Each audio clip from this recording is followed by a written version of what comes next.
bloom of the cherry blossoms. So if y'all haven't been around for that, it gets pretty beautiful around here. So hopefully that timing works out well, and we have nice weather for the day. So we're hoping that this training session is going to take about an hour. We might go a little over. And if you can't stay for the whole session, please don't worry, because it is being recorded. Thank you, Connor, for starting that. And we're going to post that recording on our website so folks can watch that at their convenience. We'll also note that we have a second session coming up this Thursday, the 14th, and it's at the same time, 3 p.m. Eastern. Everyone is welcome at the second session. Just because you attended today doesn't mean you can't tomorrow. So any and all are welcome there. So just a brief review of the agenda for this training. First, I'm going to run through our fly-in agenda, and I'm going to review some of the logistical details. After that, Pelham is going to follow up with an update on the Farm Bill. I'm then going to talk a little bit more about some of the developments in Congress around the Farm Bill and other legislation, and then briefly review each of our issue papers. And those really just outline all of NACD's federal policy priorities. And just to note, we'll have those on the screen as we discuss each. And very important to note that they're also available on our website. So please go and check those out there. Our hub that really has all the information you need is NACD's fly-in webpage. It's easily found on our website. If you Google NACD fly-in, it's the first thing that pops up. So check that out if you haven't had a chance to do that yet. And these issue papers are designed to be shared during your meetings. We'll print lots of hard copies, and we'll have them at the breakfast early that morning. So you can pick them up there and then hand them out during your meetings next week. So no need to print if you're going to attend the breakfast. And then after I go over the issue papers, we're going to talk through some tips for meeting with members of Congress and their staff. And then we will end with some Q&A. And again, please don't be shy in asking any questions. It's always somebody's first time going to these meetings. So we're here to help. If you have any questions today, we're happy to answer them, but everyone also has Connor and I's email. Please feel free to get in touch with us if you have any questions at all.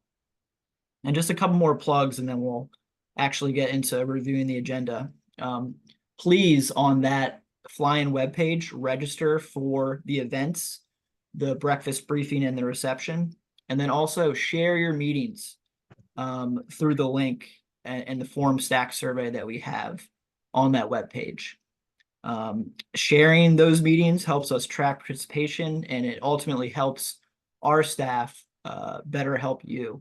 And it's perfectly fine. I understand a lot of folks don't have all of their meetings and all the details ironed out yet, but please share what you have now.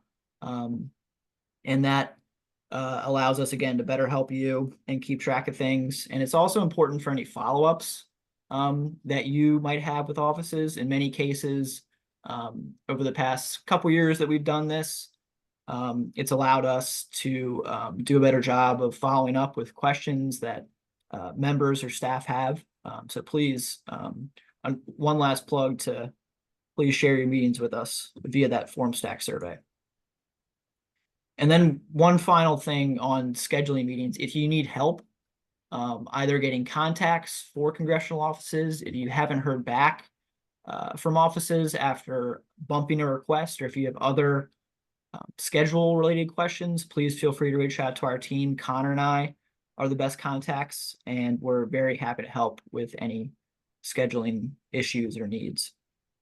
And we'll also follow up with some folks. I do want to, and I know many folks on here have already shared their scheduled meetings with our staff via that survey.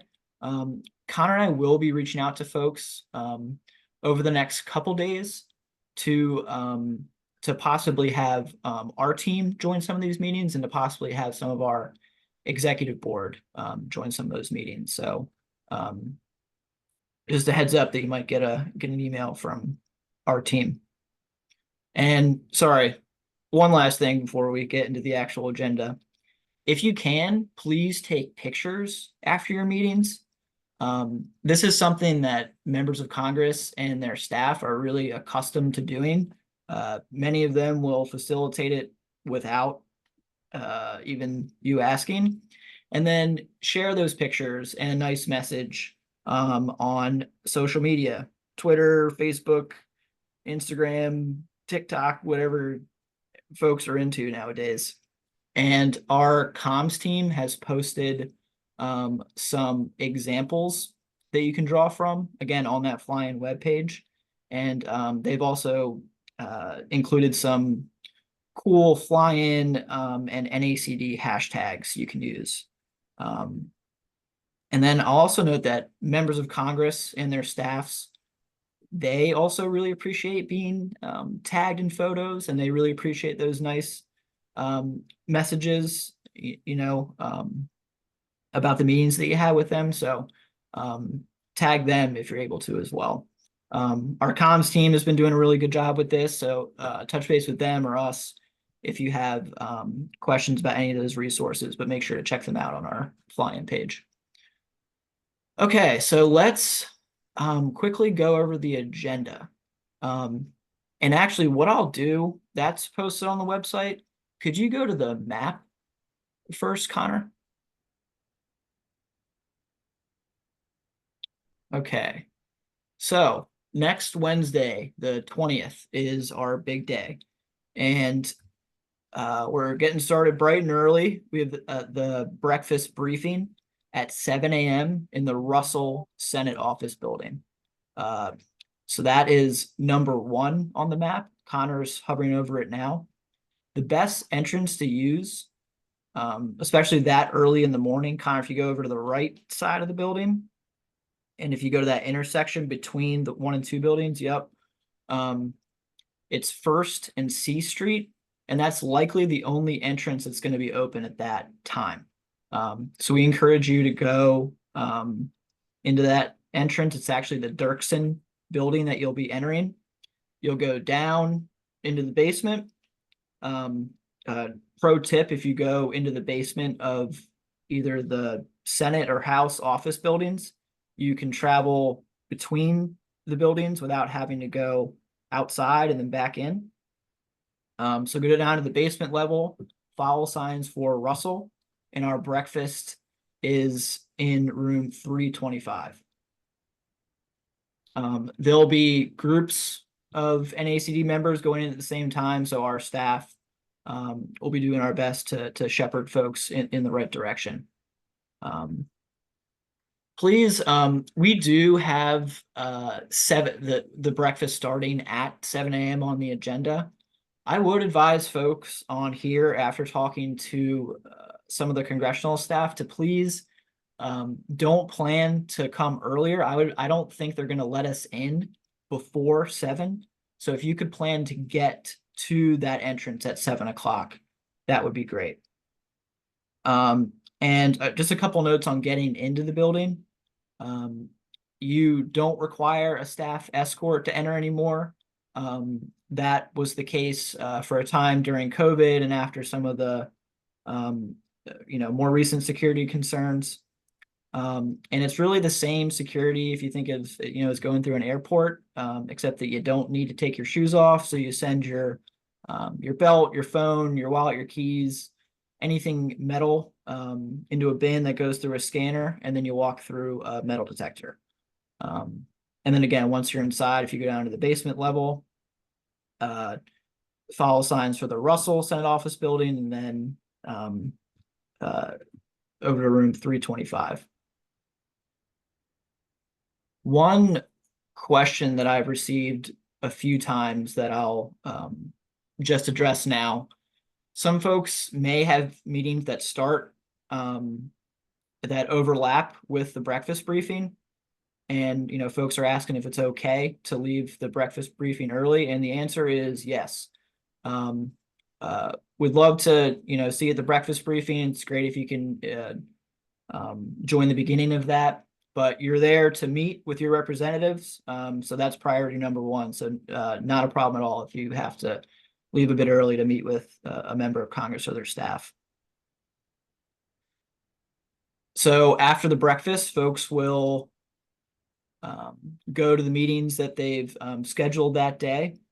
And then at 5:30, we'll have our reception. And I do apologize, this room has changed a couple times, but we are set in the space that we've secured now. So we're in the Capitol Visitor Center, and Connor is hovering over it now. But the entrances, and you can kind of see it, it's small on this map. We'll also share this map in the chat so folks can look at it themselves. But there are two entrances to the left and right of 14, and those are what you'll use to enter the Capitol Visitor Center. And then you'll follow signs for SVC 212-10. So it's 212 and 210. And the security is the same as going into, either a Senate or House office building.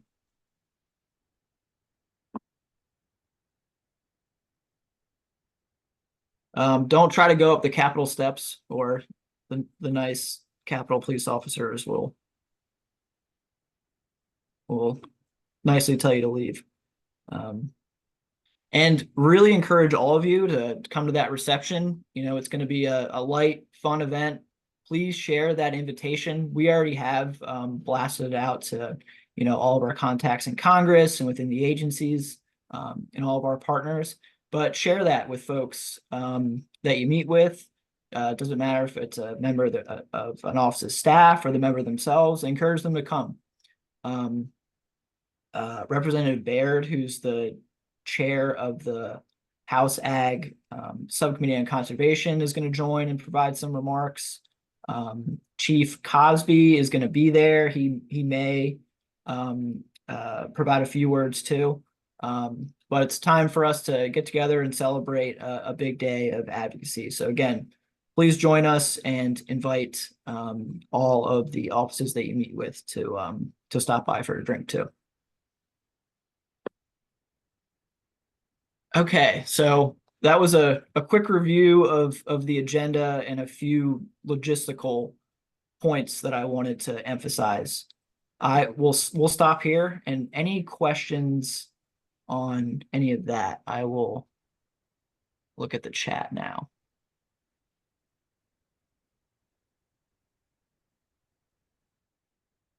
Yeah, Taylor asked about the map. We'll share that in the chat.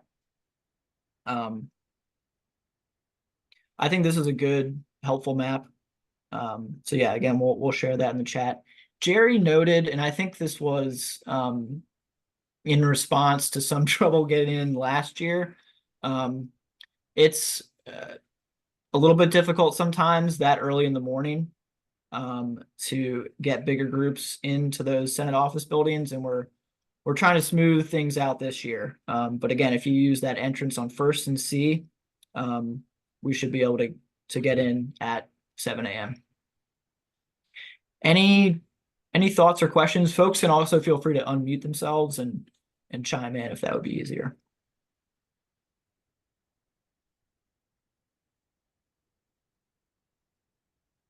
All right, well, with that, I'm going to turn it over to Pelham. So Pelham is a longtime advisor to NACD, and he worked on the House Ag Committee for a lot of his career and helped develop a few farm bills. He's going to talk a little bit about the status of the upcoming farm bill. So Pelham, if it's okay, I'll turn it over to you. Yeah, thanks so much. Can you hear me?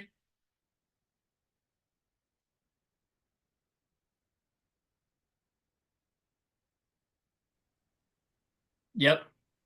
Okay, good. Let me get back to the PowerPoint.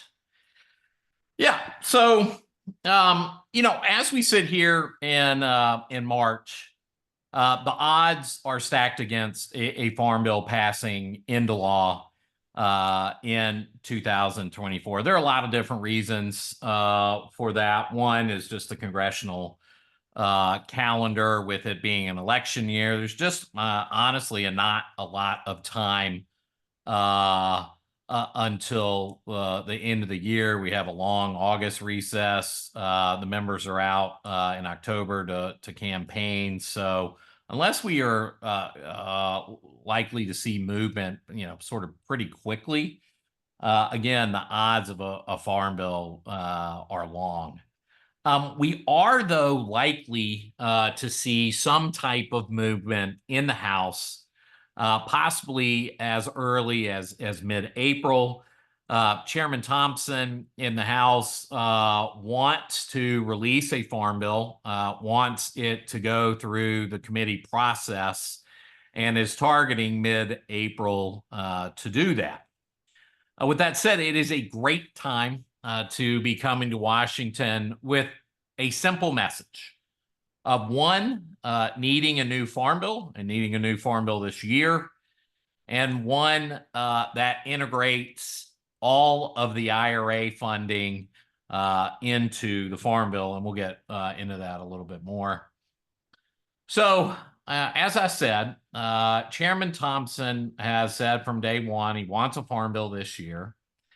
One of the problems is there are a lot of needs that cost money. And he has coalesced around the idea of having three major offsets. One being a cut to the thrifty food plan. Two, taking a portion of IRA conservation funds.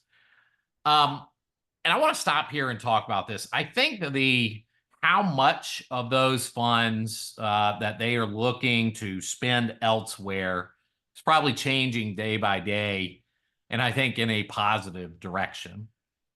And then the third offset would be limiting or capping the Secretary's discretionary use of the CCC. Unfortunately, Democrats are not on board with these cuts, but I think there is still some room for negotiations that hopefully would lead to a bipartisan bill in the House. Even with Democratic opposition, Chairman Thompson his goal is to move a bill soon. Showing that he can move a bill out of committee, I think, is an important step, not only to potentially House passage, but may even force the Senate into doing something over there. The Senate.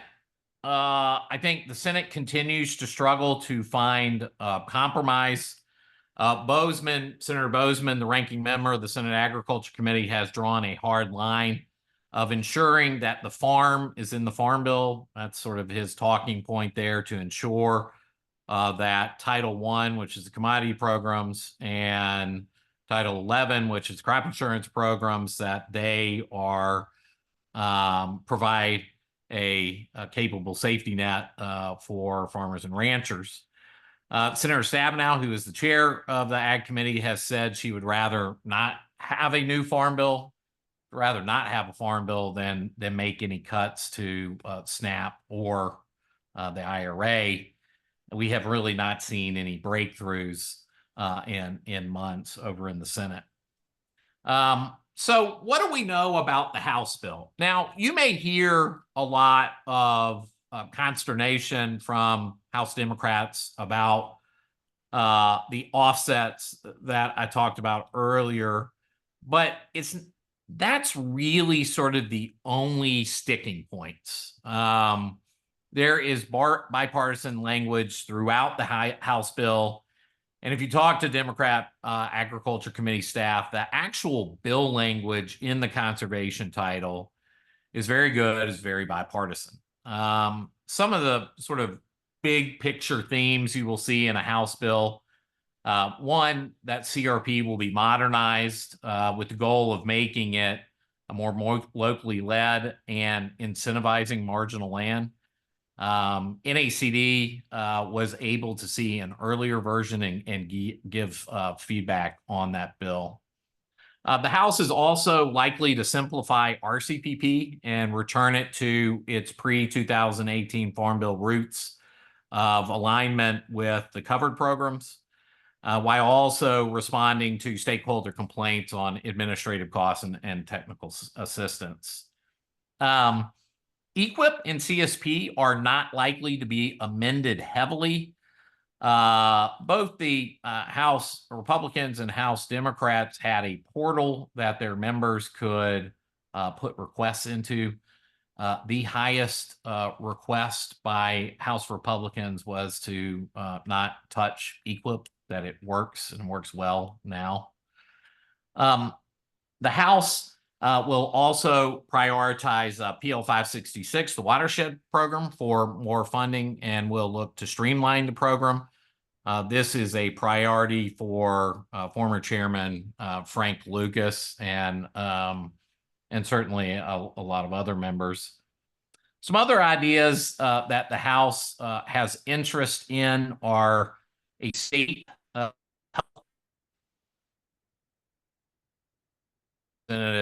Senator Braun and Representative Baer have a bill on TSPs. There also is a bill called the Precise Act, which incentivizes precision conservation. A number of members are advocating for a forest conservation easement program.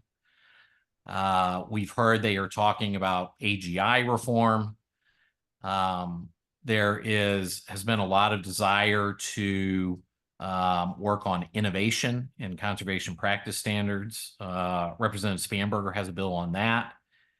And then potentially language on direct hire authority, on payment rates, and expansion of the ACES program.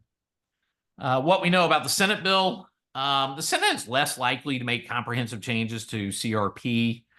I think CBO scoring, which is the Congressional Budget Office that scores legislation, will probably dictate what they are able to accomplish in the Senate.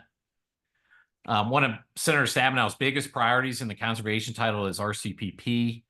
I think they are going to keep the bones of RCPP, which is a classic RCPP, and the alternative funding arrangement. I think they're going to keep that.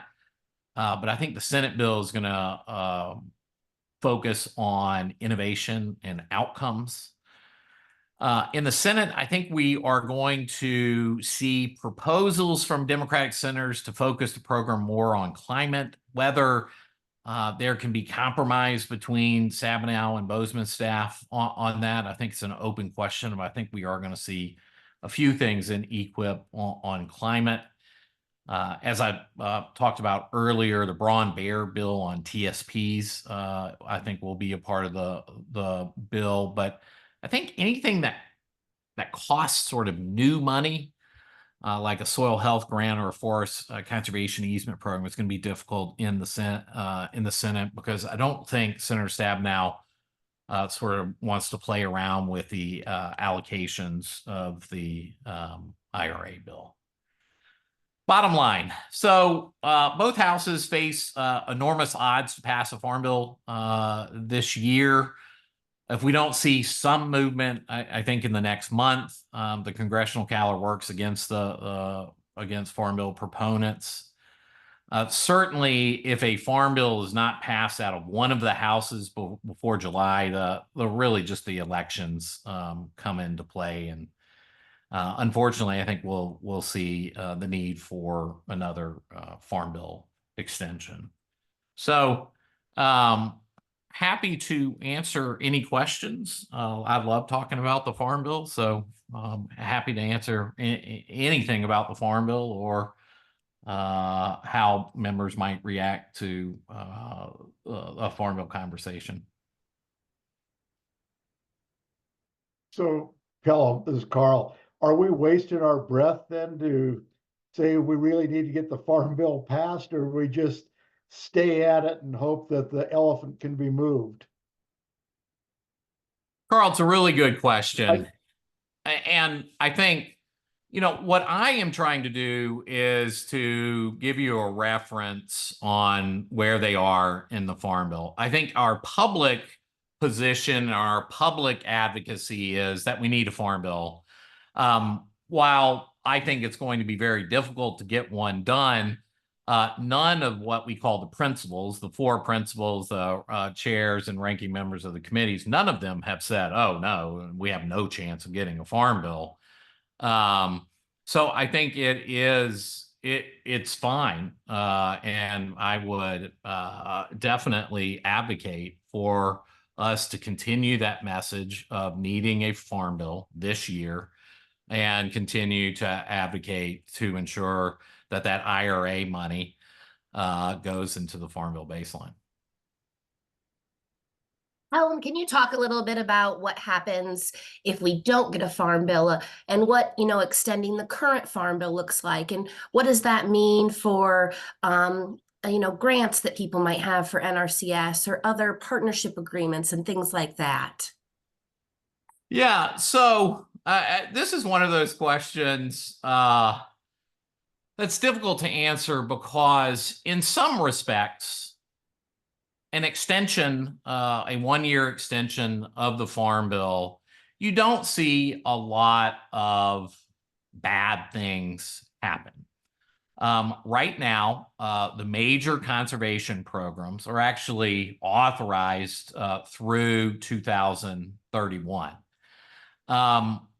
Sort of some of the negative things of not passing a Farm Bill is that you lose another year of IRA funding. So you're not going to be able to bring in IRA into the long-term spending for conservation programs. The second thing, and you hear a lot of people on the Hill talk about, is that farmers want certainty. And to have just a one-year bill of knowing what we're going to have is probably not in the best interest of farmers and ranchers. We really do like the certainty of 5-year farm bills. But, when it comes to grants and so forth, they probably aren't that affected. Thank you. See, Bill has his hand raised. Yeah, Pelham, on CRP, you mentioned that NACD saw the plan that the House, I believe the House submitted. We were able to see that, and that was all favorable for NACD. You also said that on the Senate side that they weren't looking to make any changes probably. So is that going to be a sticking point with the able to be some negotiation there and as us going to visit with those folks, should we advocate more on the Senate side for the changes in CRP? That's a really good question. So, most of what we have seen aligns with NACD's position on CRP. And I think the biggest thing is, and we've had policy on this for a number of years, is that we want to incentivize marginal land into the program. And the House bill does that in two ways. One, it limits the ability of prime farmland to come into the program. And the second thing, and I think most importantly, is for the first time ever pays more for marginal land than it does for, say, prime farmland. Now, I think this is one of those sort of tricky questions where I think we want to certainly show support for what the House is doing. But also, I think more importantly in the Senate the Senate seems to be in a better place for our highest priority, which is the IRA money and ensuring that the IRA money is not cut. So it's sort of one of those things where you want to support the Senate with what they're doing. That's very important to us. but also support the House in their endeavor specifically on CRP.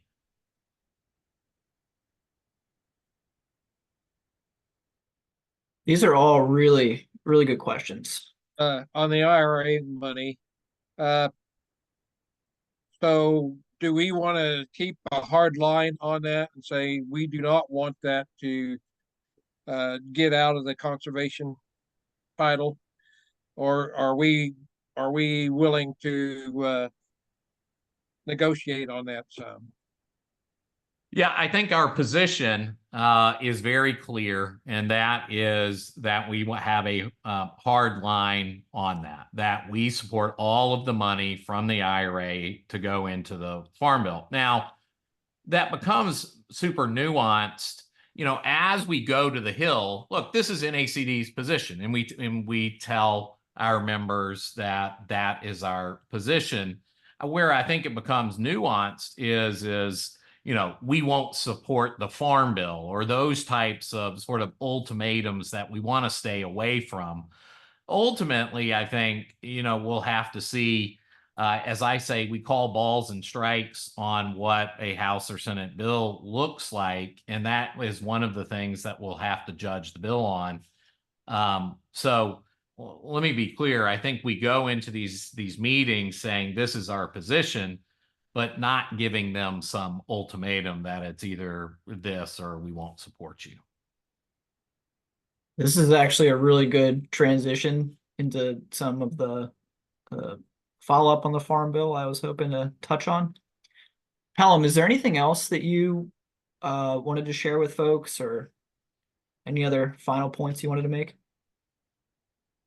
No, and I think we have a lot of requests, right? As every organization does, but ultimately everything flows from ensuring that these conservation programs have adequate funding. And so, if I had to say, if there's one message that as we go into your representative's office is please protect the conservation money. I think that's our highest priority. Thanks so much, Pelham. Really appreciate the presentation and taking those questions. And again, folks, those are really good questions. If you think of anything later on during this session, we're going to have more opportunities to ask questions. But also, if something comes up afterwards, you can always reach out to our team and we can touch base. Just a couple things to to reiterate some of the points that Pelham conveyed, but a few additional things too. NACD has a really long, successful track record of working with Congress on a bipartisan basis. And that's a really big reason why we're respected and consulted by congressional leaders, and why we've been successful in supporting our priorities really over the lifespan of NACD. Our leaders and really all of our members have been really effective in this approach. And that's something we're going to continue to emphasize to everyone, is please take the time and the effort to meet and develop good relationships with members on both sides of the aisle. It's just really important. And in my time in NACD, I just hit a couple years, so I've been through a few fly-ins, but I've just been really impressed by our members' ability to do that and to communicate effectively with both sides of the aisle. So we want to keep up the good work in that respect. And if you ever have questions on how to approach some of these more sensitive issues where there are disagreements between the leadership in the committee or the parties, or if you just feel like you need advice on how to approach a particular office, please feel free to reach out to our team. We're very happy to help with that. And just a couple a few things to highlight on NACD's engagement on the Farm Bill.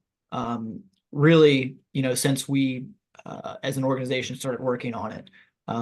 So at our last annual meeting, not the one in San Diego, but New Orleans, our board voted to finalize our Farm Bill requests. And since then, we had our fly-in last year. That was our best attended fly-in ever.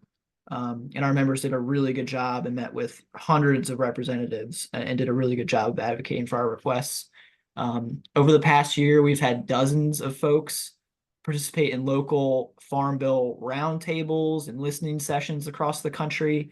And through those, they've shared NACD's Farm Bill priorities and have just done a really good job in communicating our requests to members of Congress.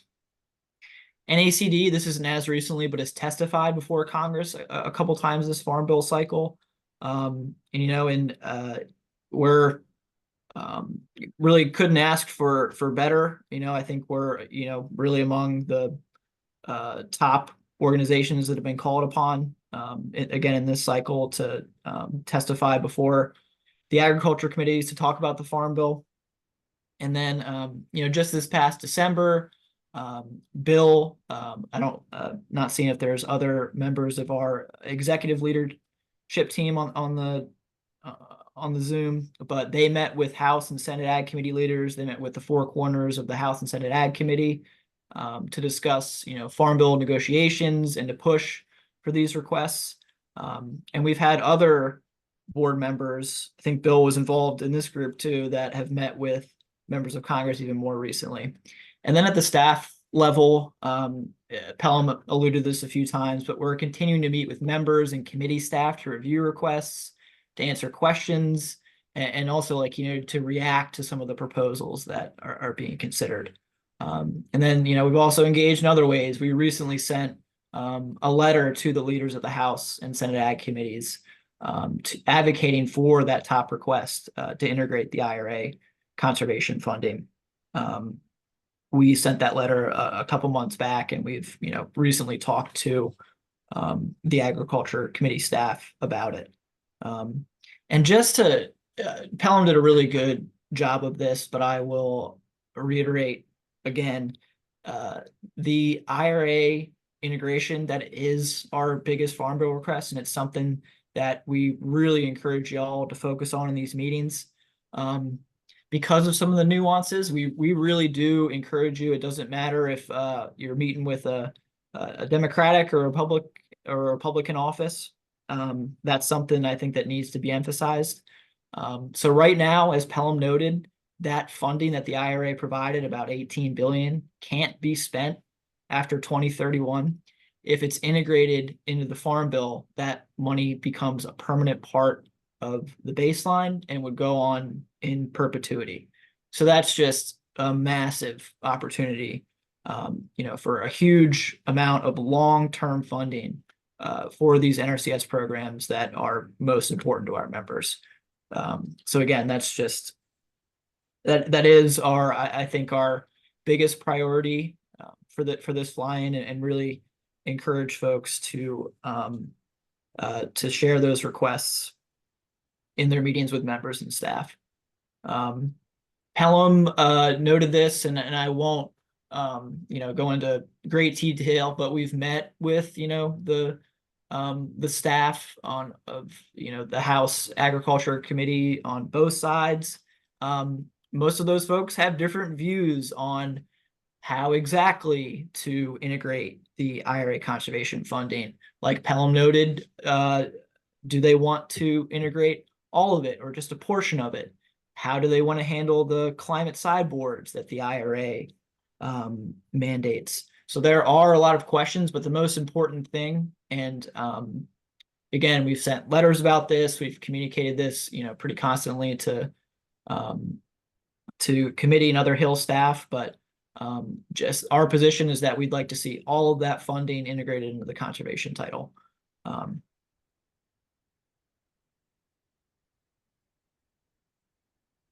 So I will stop there on the IRA and some of our broader Farm Bill advocacy. And I'm going to run through some of our other Farm Bill requests. I will note that, I just noted that these were finalized. Our longer request is about a 6-page document, more than a year ago now. So offices have already seen these. They should be pretty familiar. But again, I'll run through some of the higher level points. And if we could just, yeah, perfect, have that Farm Bill one pager up. Again, we do have this, the Farm Bill one pager. That's the document I'd probably recommend you share with members and staff. It's just a more manageable bite-sized document as opposed to the longer 6-page one, but can, of course, if folks request, share that one as well.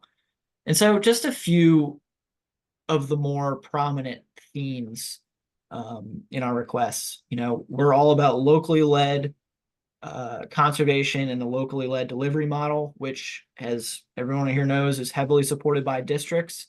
And that's really one of our highest priorities, is that we feel like that needs to be supported. We want to avoid one-size-fits-all policies and additional national carve-outs within programs and any further limitations on practices. And then we also believe, and you'll see this throughout the request, is that there are opportunities to streamline and simplify some of the application and administration delivery processes. And, you know, RCPP and CSP are specific programs where we think that could happen. It's also worth noting that we're working, and NRCS is putting a lot of effort into doing what they can on the administrative end.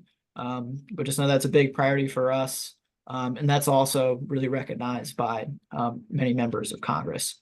And just really quickly, within EQIP, streamlining and simplifying is one of the main things we've heard from members.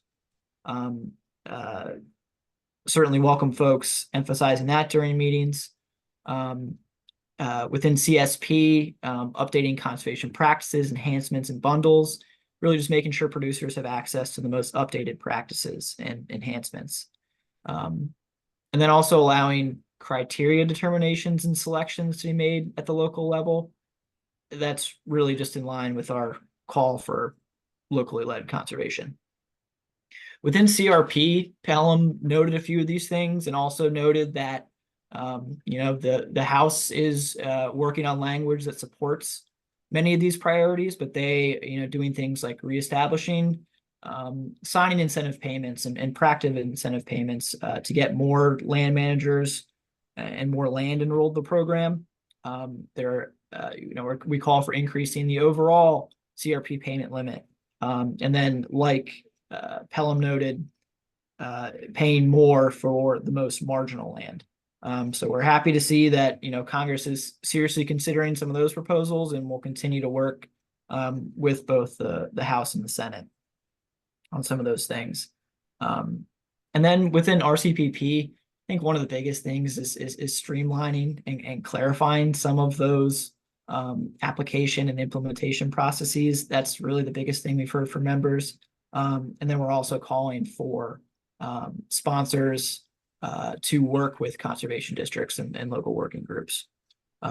We also have some requests in the forestry space, Good Neighbor Authority, support for the Forest Inventory Analysis Program, Forest Stewardship Program, a few other Forest Service programs that are really important for districts and really all of our members.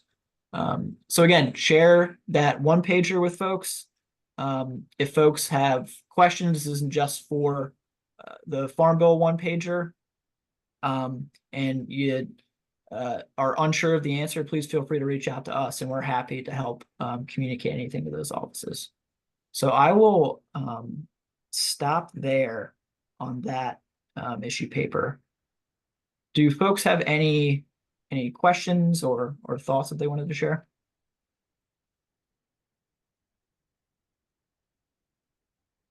See that Bill has a hand raised.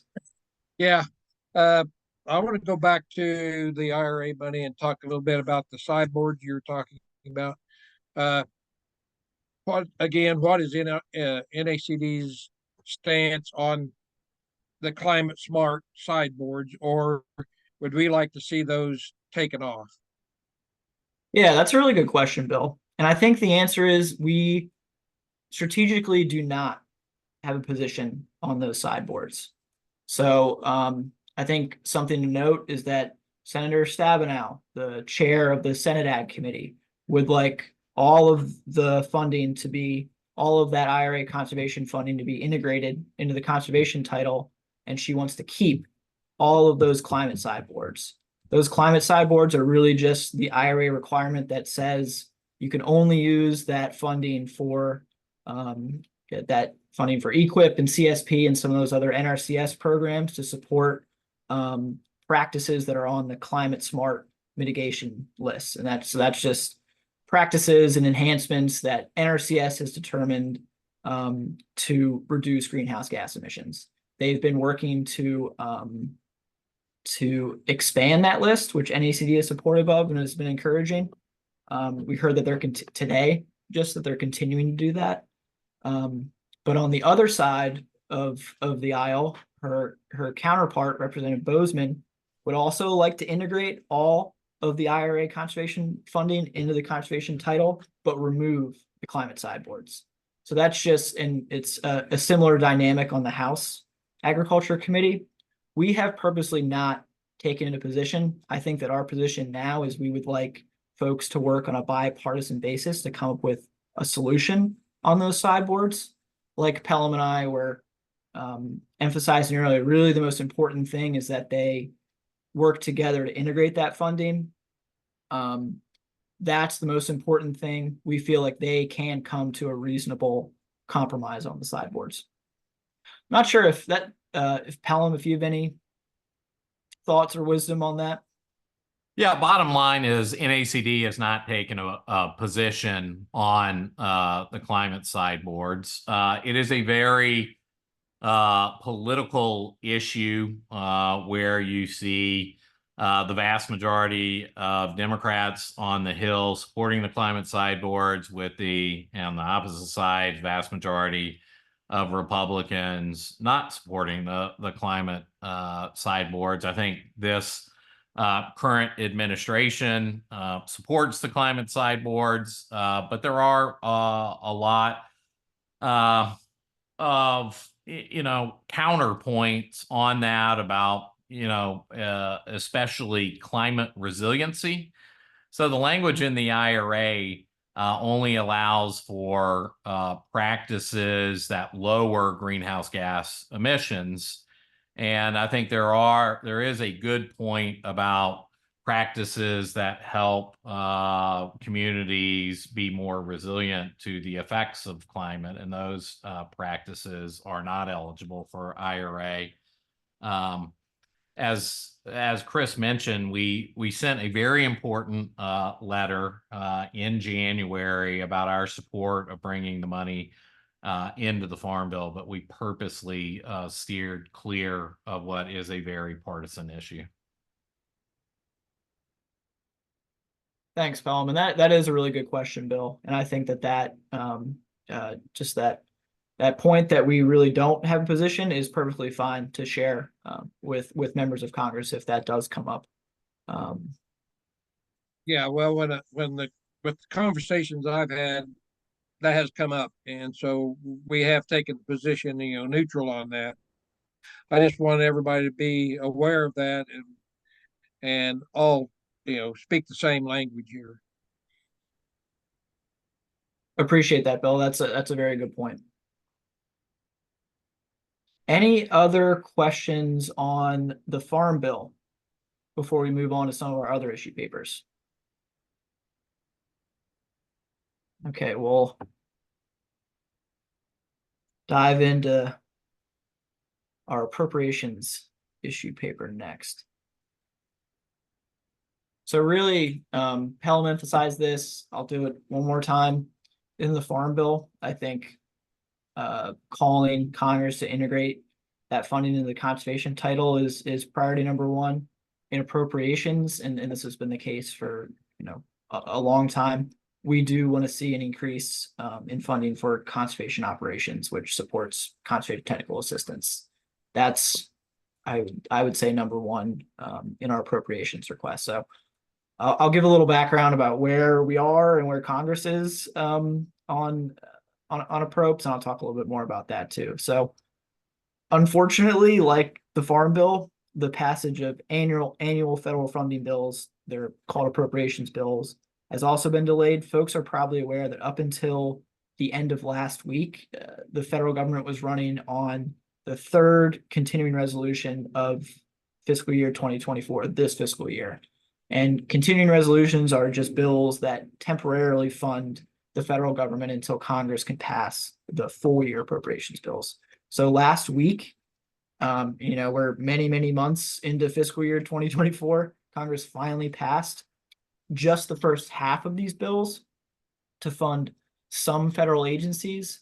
That was including USDA, which is positive because in the sense that we averted a shutdown, which would have been highly problematic for the agency and for conservation districts. We were not particularly pleased with the funding included for our priorities in that bill.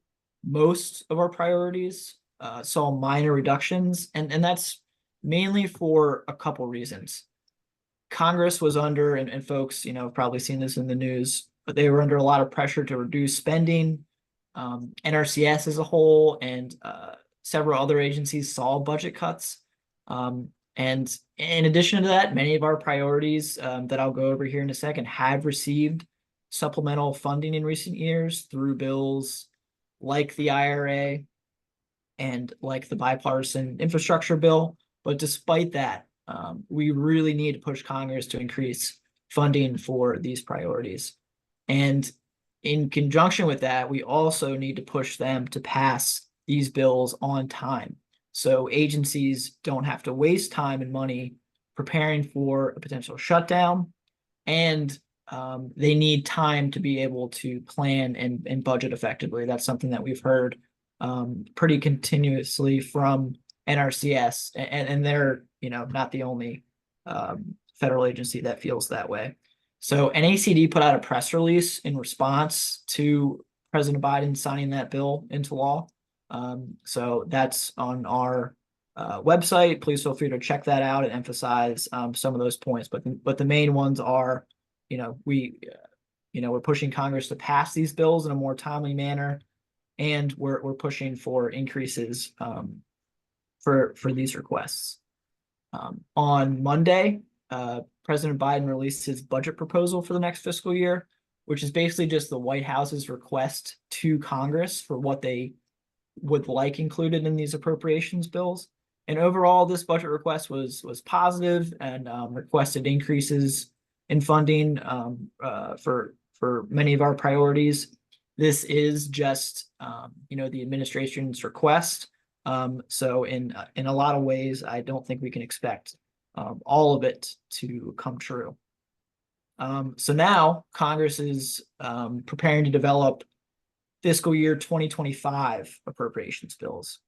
And again, one of our most important requests is to provide strong funding for conservation operations within NRCS. We're asking for $1.2 billion. This is the same request we've had for the last several years. Most of this funding is dedicated to conservation technical assistance, which allows NRCS to hire and train local staff, facilitate conservation planning, and ultimately administer conservation programs. So last year, NACD led a letter that was signed by more than 50 national groups supporting strong funding for conservation operations. We're circulating a similar letter right now, and we'll send that next week. But again, that's one of our main priorities, and again, something that we really encourage you all to share with lawmakers. Just really quickly, some of our other requests in the appropriation space, we're asking for an increase for NRCS watershed protection and flood prevention operations that provides technical assistance and funding into local governments and partners like conservation districts to implement watershed projects like dams and levees and other conservation practices like terraces and grass waterways. The watershed rehabilitation program is another important one. And conservation districts across the country are key managers for many of these projects. State and private forestry programs are really important for districts really in every part of the country. Forest stewardship program, also important for private forest landowners in particular. And then within the EPA, the non-point source management program, this provides grants to states and territories and tribes to mitigate non-point sources of water pollution, like agricultural runoff. And conservation districts across the country have partnered on projects that are supported by these grants. So that's a really quick overview of some of our priorities. But I will stop there and welcome any questions on the appropriations process or anything that's in our appropriations issue paper.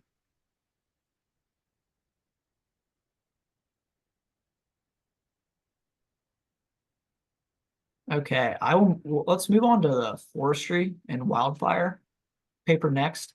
I'm not going to spend as much time on these. It's not to say they're not important priorities.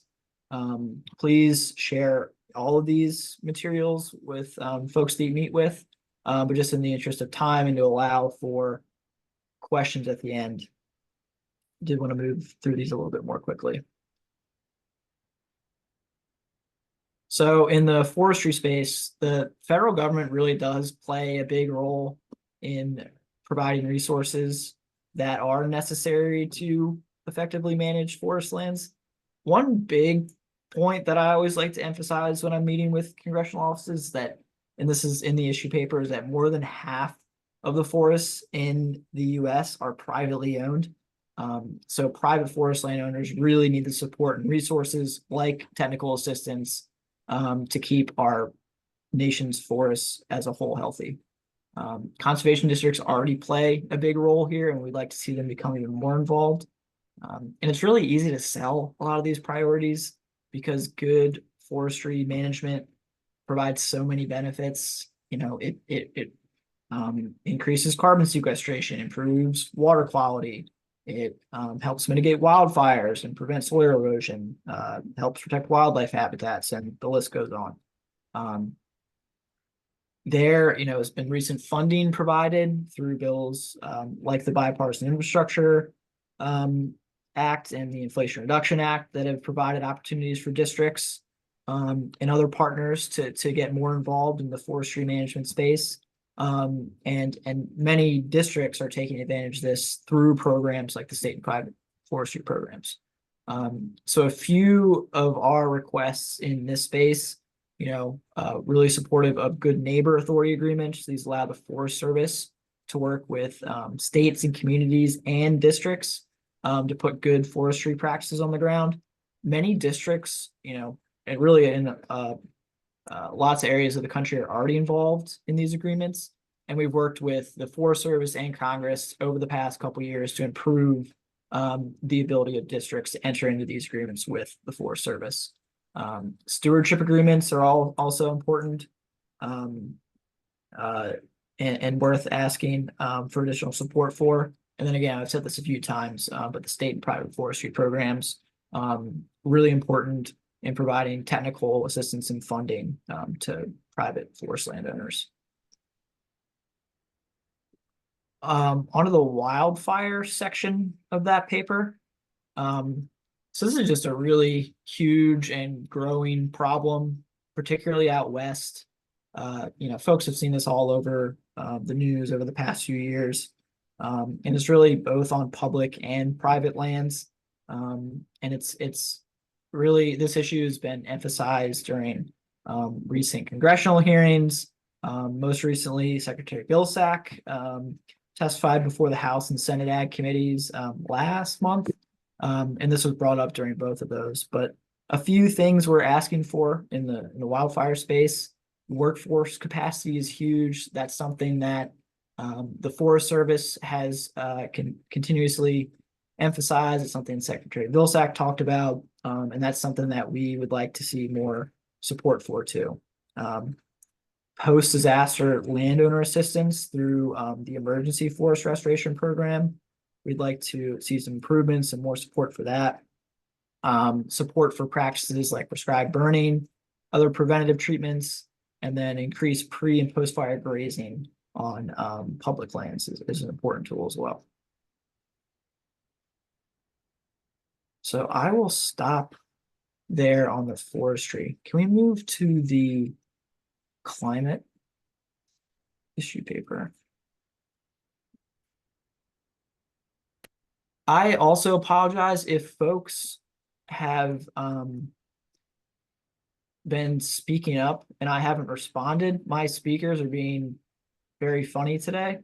Had to kind of continuously switch back and forth between two speaker options. So if I haven't been responding to you, it's because I haven't heard you.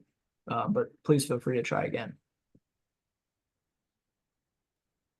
So on climate change, this, continues to be one of President Biden's and the administration's top priorities. And it's also a top priority for many congressional leaders and particularly the Democratic leadership. NACD strongly supports action to address climate change.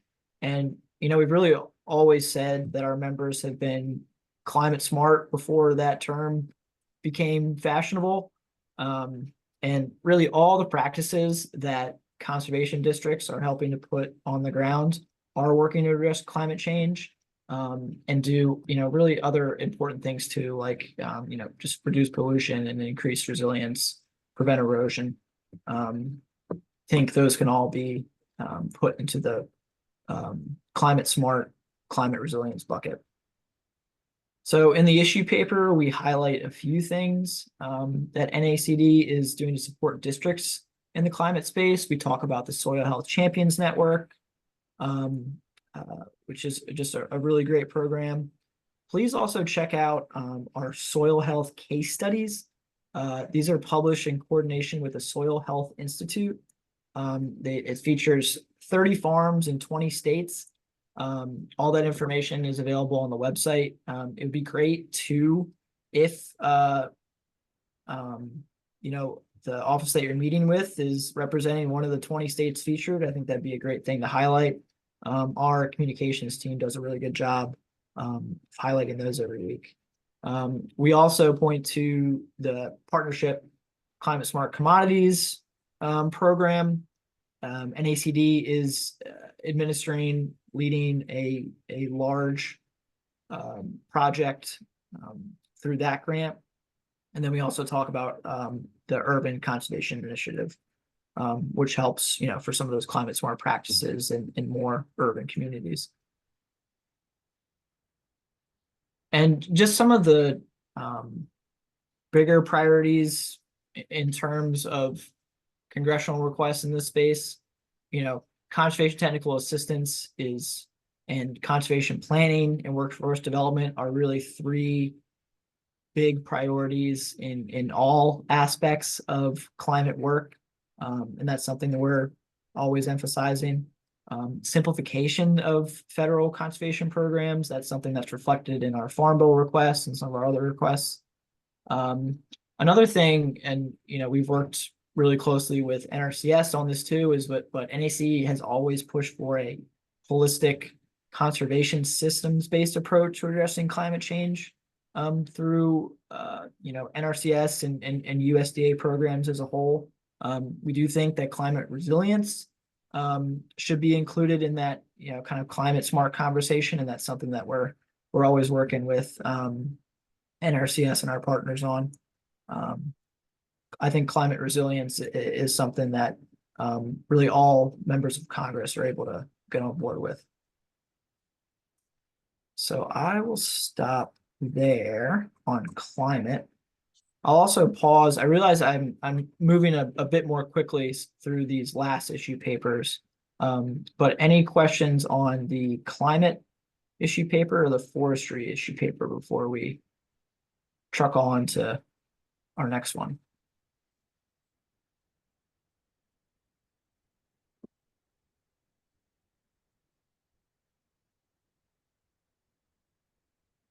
And I see that Beth posted the case studies in the chat, so you can check those out if you're interested.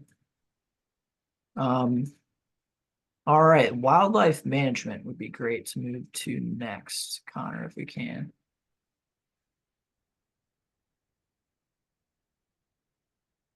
So I think really at the end of the day, one of the bigger points we're emphasizing here is that wildlife and habitats depend heavily on the management of private and working lands.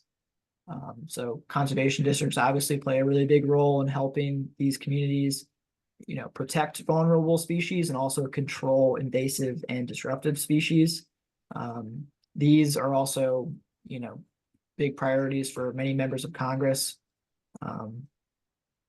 We know that members in different parts of the country, they're dealing with different invasive and kind of disruptive species threats, whether it's horses and burros out west, feral hogs down south, or really all over the country, and then there are always different insects and plants. I think a helpful point to hammer home that's included in that issue paper is just how much of an economic impact those invasive species have on our working lands and just on communities in general.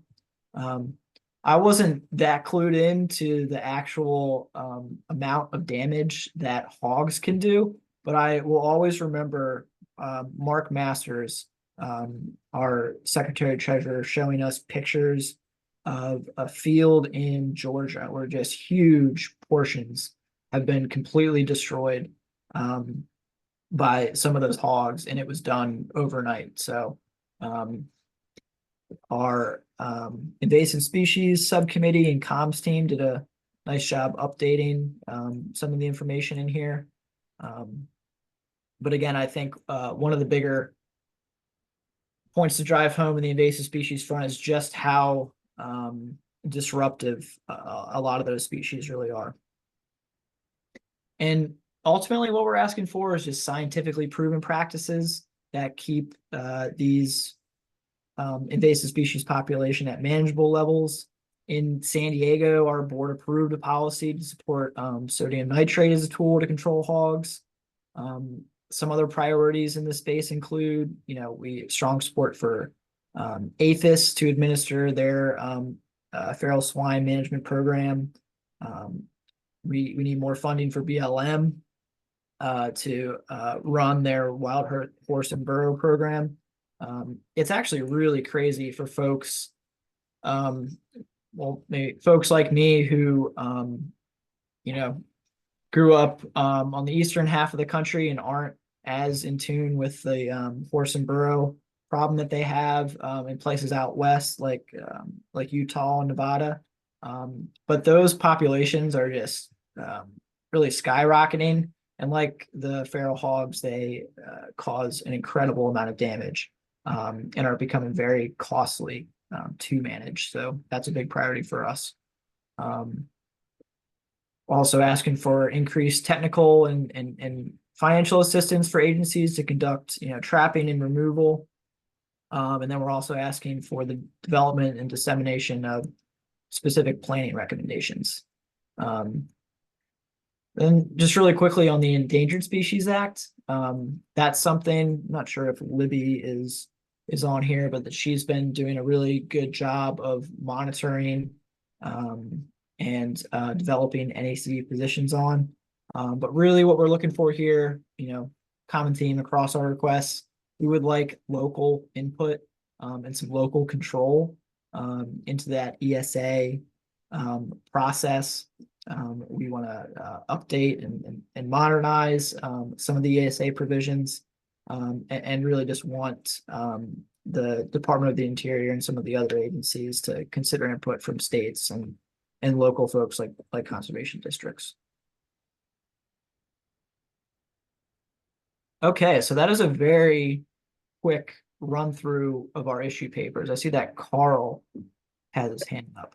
Just a quick question. When you mentioned the feral hog, I know NACD had the program. Have any of those monies been awarded going out on the feral hog control yet? And I know that might not be your in your part of the corral, but I was on the committee and I was just kind of wondering what happened with that. I know they were selected, but I didn't know if any of the awards had gone out. Yeah, that's a good question, Carl, and I don't know the answer to that, but I'm sure we could figure that out pretty quickly. Thanks. I just thought it adds the conversation if we can show that what NACD itself is doing, especially on that feral hog issue. That is a very good point. Any other questions or thoughts on the issue papers or anything I went through?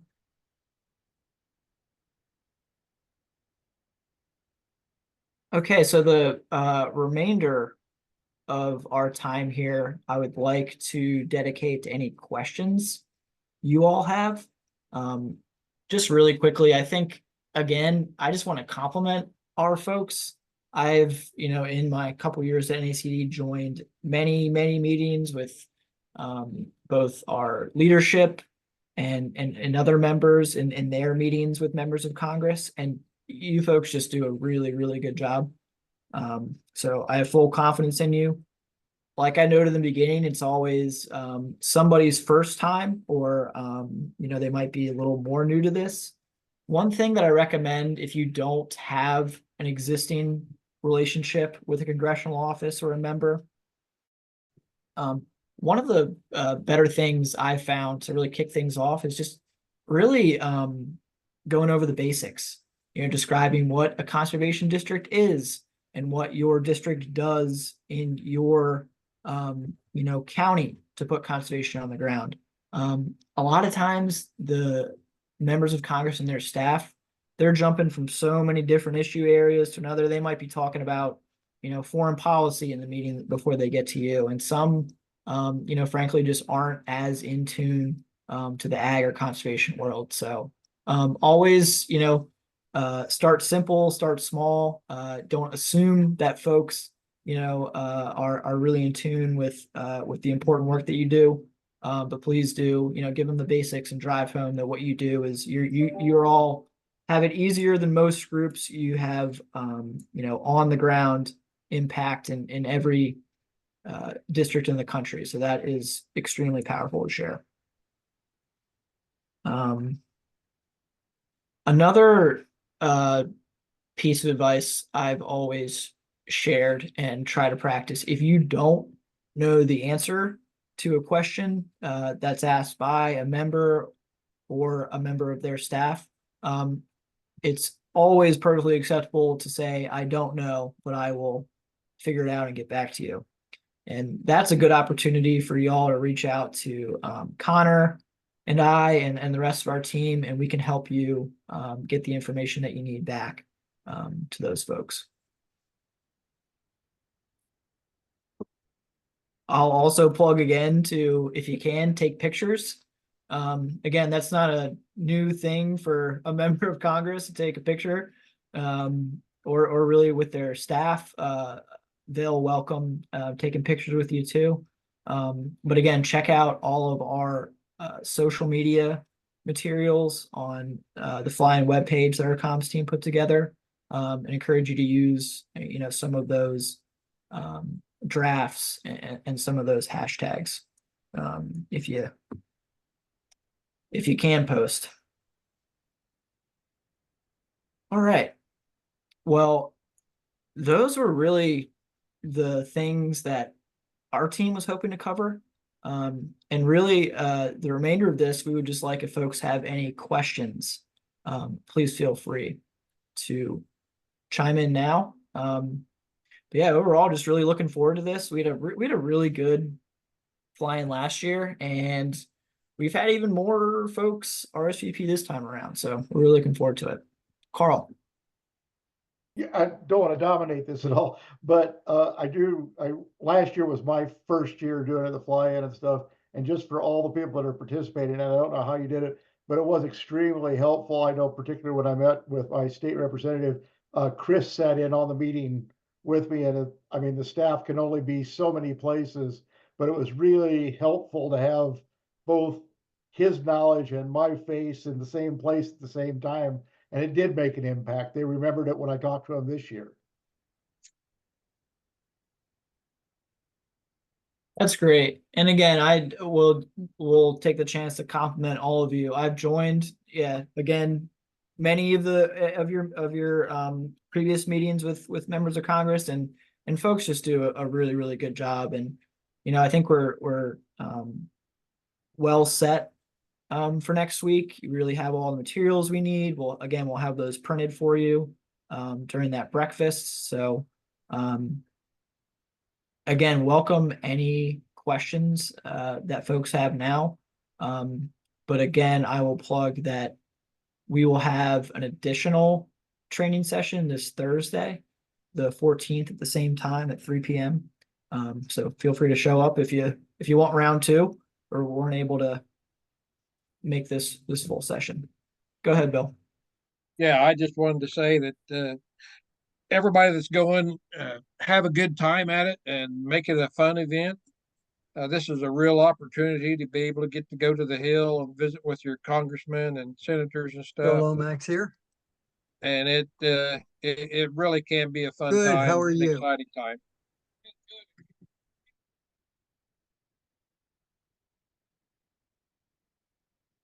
So I see Michael Crowder pop up.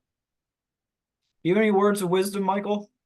Kind of what Bill said. There's a learning curve of going in, and one thing that I've been coaching here at WACD is do your pleasantries quick and get to your talking points, because you don't have a lot of time. And if you do 10 minutes of pleasantries, you won't get to all your issues you want to talk to them. So they're real people too. They're no different than you and I. So just talk to them and tell them what you need, what you stand for. And I've been here the whole time, Chris. Well, thank you all very much for hopping on. And yeah, appreciate really, really good questions and all very good advice from our leadership and everyone else who has chimed in. Connor and I will remain on for the next few minutes if folks want to ask questions. But I think with that, we can conclude. And again, if anything comes up in the interim, please feel free to reach out. But we're really looking forward to next week, and I think we're set to have a really good event.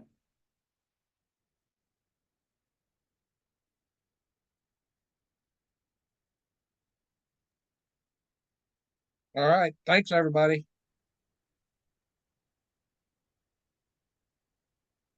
So I have a question, if you're still on, Chris.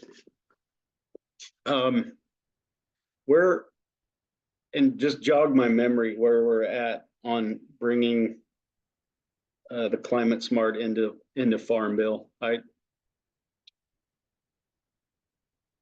Yeah, we were and that's really I think it was Bill asked that exact question earlier, and it is a really good question. And we had kind of a long-winded answer to it, but the short answer is we do not have a position, and that is on purpose.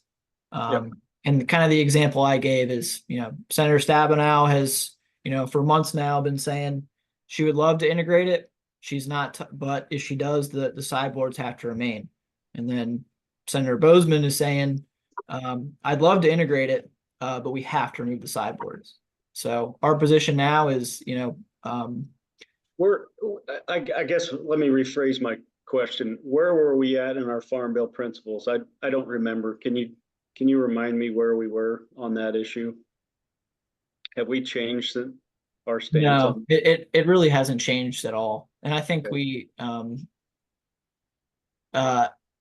I think that really the language hasn't changed at all. And the really only thing we've changed in the messaging is, we have to, that's our main priority now, is that we have to do that just because it's such a huge opportunity. And we've had good meetings with, both sides of the House Ag Committee recently on this. Both sides would like to do it.